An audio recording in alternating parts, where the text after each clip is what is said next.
अब ईरान ने सऊदी अरब को निशाना बनाया है। देखिए बड़े वक्त से इस तरह के सवाल उठ रहे थे कि अब तक सऊदी पर हमला क्यों नहीं हुआ, और अब देखिए आखिरकार ईरान की तरफ से क्लेम किया गया है कि सऊदी के ऊपर बैलिस्टिक मिसाइल्स दागी गई हैं और सऊदी का जो प्रिंस सुल्तान बेस है इस पर अटैक किया है ईरान ने बैलिस्टिक मिसाइल से। पहले खबर क्या है देखिए, Iran has dramatically expanded it's retaliation against the United states launching a fresh missile strike targeting Prince Sultan airbase in Saudi Arabia.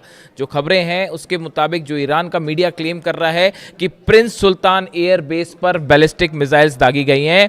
The base which host US aerial refuelling tankers, Patriot missile batteries and third air defence system came under Iranian missile barrage. देखिए अब ये हमला क्यों किया गया, इसकी वजह क्या है। जो ये हमले हुए हैं प्रिंस सुल्तान एयर बेस पर, ईरान का ये कहना है कि ईरान पे जो हमले हो रहे हैं, स्ट्राइक्स हो रहे हैं फाइटर जेट से अमेरिका के, उसके लिए जो रिफ्यूलिंग जेट्स टेक ऑफ कर रहे हैं वो प्रिंस सुल्तान बेस से टेक ऑफ कर रहे हैं। देखिए जो फाइटर जेट्स हमला करते हैं उसके बाद एयर में ही उनकी रिफ्यूलिंग की ज़रूरत होती है। करीब 30 से ज़्यादा अमेरिका के जो रिफ्यूलिंग टैंकर्स हैं, प्लेन्स हैं, वो इस समय मिडिल ईस्ट में फ्लाई मोड में हैं, यानी वो हमेशा उड़ते रहते हैं लगातार। इस बीच में जो ईरान के पास इंफॉर्मेशन थी कि जो प्रिंस सुल्तान एयर बेस है यहाँ से इन रिफ्यूलिंग टैंकर्स ने टेक ऑफ किया और ये मदद कर रहे हैं उन जेट्स की जो कि ईरान पर हमले कर रहे हैं।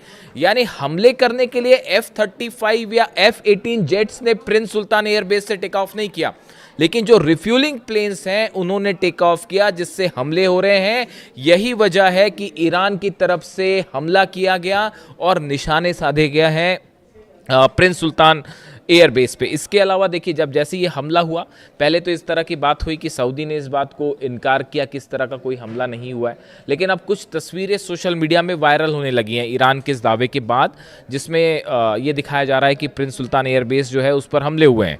और उसके बाद अलखर्ज, ये पूरा जो प्रिंस सुल्तान एयर बेस है अलखर्ज इलाके में है, यानबू में है, यहाँ पर डिफेंस सिस्टम है वो एक्टिवेट किया गया। और इस तरह की भी बातें सामने आ रही हैं कि जो बैलिस्टिक मिसाइल्स और ड्रोन्स अटैक हुए थे उसको डिफेंस सिस्टम ने उनको अटैक करके नाकाम भी किया। ऐसे भी अलग अलग दावे हैं, सऊदी की बात अलग है, ईरान के दावे अलग हैं। ईरान की तरफ से यह भी बताया जा रहा है कि यहाँ पर जो पेट्रियट और थर्ड मिसाइल डिफेंस बैटरीज यानी सिस्टम्स लगे हुए हैं इसको हिट किया गया है। बिल्कुल यही बात जो है वो हमने देखा जॉर्डन में, बहरीन में और कतर में भी देखने को मिली। जो अमेरिका के डिफेंस सिस्टम है उनको टारगेट किया गया। देखिए यही हमले जो ईरान पर हो रहे हैं, ईरान के जो मिसाइल लॉन्चर्स हैं, डिफेंस सिस्टम्स हैं, उनको तबाह किया जा रहा है और बदले में ईरान उसी तरह से जवाब दे रहा है। तो ये पहला मौका है इस जंग के बीच जब ईरान की तरफ से ये क्लेम हुआ है कि सऊदी पर अटैक हुआ है। क्या इसका मतलब ये है कि अब जंग का दायरा तेजी से बढ़ जाएगा? इसी के साथ देखिए नया एक और डेवलपमेंट जो जिस पे हालांकि मैं बात कर चुका हूं, लेकिन इसको समझने की ज़रूरत है कि आखिर सीरिया पर ईरान ने अटैक्स क्यों किए, सीरिया पर हमले हुए। देखिए ये कुछ समय 2-3 दिन पहले की बात है। ईरान शहर जो ईरान का इलाका है यहाँ पर अमेरिका की तरफ से हमले हुए, जिसमें 7 ईरान के सैनिक जो हैं वो शहीद हुए।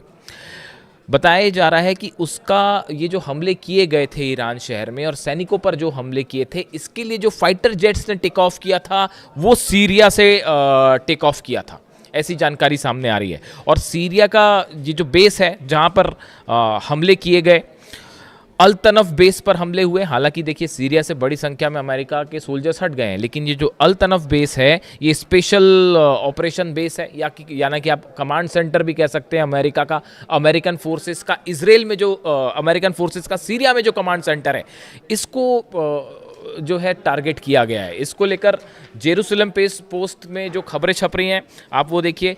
Iran Islamic revolutionary guard corps IRGC claimed on Friday they had attacked the US Special Operation Command Center at Al Tanaf in Syria in retaliation for the killing of Iranian soldiers in Iran शहर, Iran state media reported. ये Jerusalem post कह रहा है कि Iran शहर में जो सैनिकों पर हमले हुए थे उसका बदला लेने के लिए सीरिया में अल तनफ बेस को निशाना बनाया गया है। यानी देखिए आप, ईरान की तरफ से यही बात कही गई थी कि हमारी दुश्मनी किसी भी अरब देश से नहीं है, ना ही वहाँ के लोगों से दुश्मनी है, लेकिन अगर आप अपनी ज़मीन का इस्तेमाल करने दे रहे हैं हमारे पे हमले पे, तो फिर उसका वैसा ही जवाब दिया जाएगा। ये बात कही जा रही है। और अब सीरिया को लेकर भी, सीरिया पर ये पहला मिसाइल अटैक है ईरान का। जो पहले बैलिस्टिक मिसाइल्स की आप बात करें तो ये पहला मिसाइल अटैक है जो कि सीरिया पर किया गया। और वजह देखिए सामने है कि जो ईरान ने पहले ही कहा था कि जो हमारे सैनिकों पर हमला हुआ है इसका करारा जवाब दिया जाएगा और बदला लिया जाएगा। और जब खबरें हैं देखिए सीरिया में कितना नुकसान है, इसको लेके वैसी बात है जैसे सऊदी अरब के प्रिंस सुल्तान बेस पर हमले को लेकर है। सऊदी का अलग क्लेम है, ईरान का अलग क्लेम है। इसी तरह से सीरिया ने अभी कुछ नहीं कहा है, लेकिन ईरान की तरफ से क्लेम किया जा रहा है कि सीधा स्ट्राइक किया गया है इस बेस को और इसको तबाह किया गया है। तो इस तरह के दावे जो हैं वो ईरान की तरफ से। इसके अलावा एक और बड़ी खबर है, ये ईरान की तरफ से ये बात सामने आई है कि सीज़ फायर जो हुआ बीच में जितने दिन का सीज़ फायर था, देखिए इस तरह की कई एक्सपर्ट्स ये राय दे रहे थे कि इस सीज़ फायर की आड़ में डोनाल्ड ट्रंप को और अमेरिका को वक्त चाहिए था इस बात के लिए कि ईरान के खिलाफ फिर से चीज़ों को एकजुट किया जाए। ईरान ने जो हमले किए थे 40 दिन की जंग के दौरान, अमेरिका के 16-17 बेसिस पर हमले हुए, 42 एयरक्राफ्ट जो हैं वो तबाह हुए, इसमें बड़ा झटका था अमेरिका की सेना को। तो अब ईरान का ये कहना है, जो सोर्सेज बता रहे ईरान की, कि सीज़ फायर के आड़ में ईरान ने एक बार फिर अपनी सेना को मोबिलाइज किया, एकजुट किया और अब वो हमले आगे किए जा रहे हैं। इसके अलावा अगर ईरान की तरफ से जो रिटेलिएशन किया गया, देखिए बीती रात अमेरिका की तरफ से जो हमले हुए थे करीब 10 से 12 ठिकाने ईरान के ऐसे थे जिस पर हमले किए गए, उसका फिर जो जवाब दिया गया, उस जवाब में जो बड़े हमले ईरान की तरफ से हुए हैं, अगर हम उनकी बात करें तो देखिए कतर के अल उदैद एयर बेस पर अब तक का सबसे बड़ा हमला हुआ है। और जो ईरान की तरफ से क्लेम किया जा रहा है,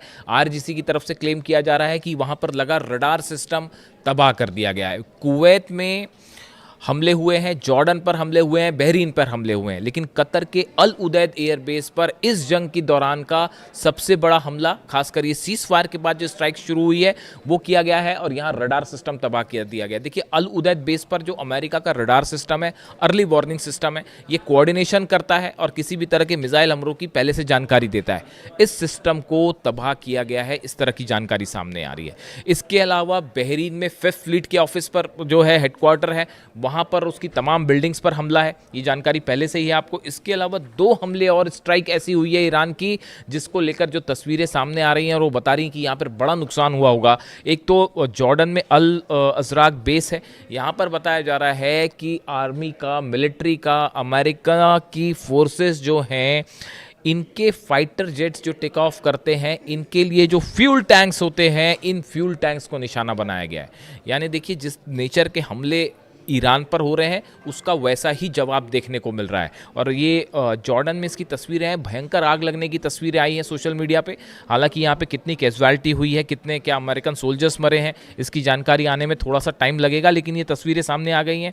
जॉर्डन में अल अजराक बेस के पास जो फ्यूल टैंक्स को निशाना बनाया गया है। इसके अलावा कुवैत में कैंप उदैरी बेस और अली अल सलेम बेस पर एक बार फिर हमले हुए हैं। यहाँ पर हेडक्वार्टर्स पर, बिल्डिंग पर, एम्यूनिशन डिपो पे और आसपास के जो ब्रिज हैं, देखिए ये बड़ी गौर करने वाली बात है। ईरान के ब्रिज पर लगातार दूसरी बार हमले हुए, 2 बार हमले हो चुके हैं। एक दिन पहले भी हमला हुआ था, बीती रात भी जो है हमले किए गए, ईरान के ब्रिजेस को निशाना बनाया गया।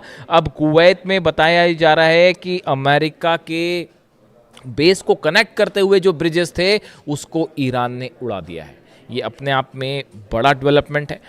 ईरान के हमलों की बात की जाए तो ईरान की तरफ से जो चीज़ें क्लेम की जाती हैं वो धीरे धीरे निकल के सामने आती हैं, जैसे जैसे तबाही की तस्वीरें सामने आती हैं। इसके अलावा देखिए हॉर्मुज़ में बहुत ज़्यादा चर्चा है, बारूदी सुरंगों में जो विस्फोट हुई है उसको लेकर बताया ये जा रहा है, सूत्रों के मुताबिक खबरें ये है कि हॉर्मुज़ के जिस इलाके में, हालांकि मैंने पिछले वीडियो में इसकी चर्चा की थी आपसे, हॉर्मुज़ का वो इलाका जिसमें बारूदी सुरंगें हैं, बिछी हुई हैं, इसको लेकर अमेरिका की तरफ से ऐसे दावे हो रहे हैं, इसमें अभी कितनी सत्यता है वो सामने आएगी। बताया जा रहा है कि अमेरिका की तरफ से शायद ये जानने की कोशिश हो रही थी क्या वाकई यहाँ पर समंदर के अंदर माइंस बिछी हुई हैं। देखिए इसका अंदाज़ लगाना बेहद मुश्किल है कि माइंस है या नहीं, इसको सैटेलाइट से कैच करना बड़ा ही मुश्किल होता है। एक तो ये फ्लोटिंग मोड में रहती है, मतलब सब अपनी जगह से, लोकेशन से हट भी जाती हैं कई बारी। तो इस तरह के भी दावे हो रहे हैं, हालांकि ये इसमें कितनी सत्यता है पता नहीं। कि अमेरिका की तरफ से ये जानने की कोशिश थी कि जिस इलाके में ईरान माइंस होने का दावा कर रहा है क्या वहाँ वाकई माइंस है, और ये जानने की कोशिश के चलते जहाज़ जो है वो माइन से टकरा गए और बड़े धमाके के साथ कई जहाज़ तबाह हुए हैं, ऐसी खबर है। यानी जो जानना चाह रहे थे उसका जवाब मिल गया कि माइंस हैं और हो सकता है और भी माइंस बिछा दी गई हो। यानी फ़िलहाल हालात ये है, हॉर्मुज़ में हॉर्मुज़ जल रहा है, ईरान पूरी तरह से हॉर्मुज़ में कंट्रोल में है, जहाज़ खड़े हुए हैं, ईरान पर हमले हो रहे हैं, बड़ी स्ट्राइक्स हो रही हैं, इसमें कोई शक नहीं है। आज रात शायद और भी बड़ा हमला हो सकता है। और ईरान की तरफ से जो पलटवार किया जा रहा है, 5 अरब देश, यानी आप देखें एक रात के अंदर 5 अरब देशों पर ईरान की तरफ से हमले किए गए हैं। और अब सऊदी पर हमला, क्या यहाँ से ये जंग एक नया मोड़ ले रही है? इससे जुड़ी जो भी खबर है आप तक पहुँचाऊँगा। Thank you so much.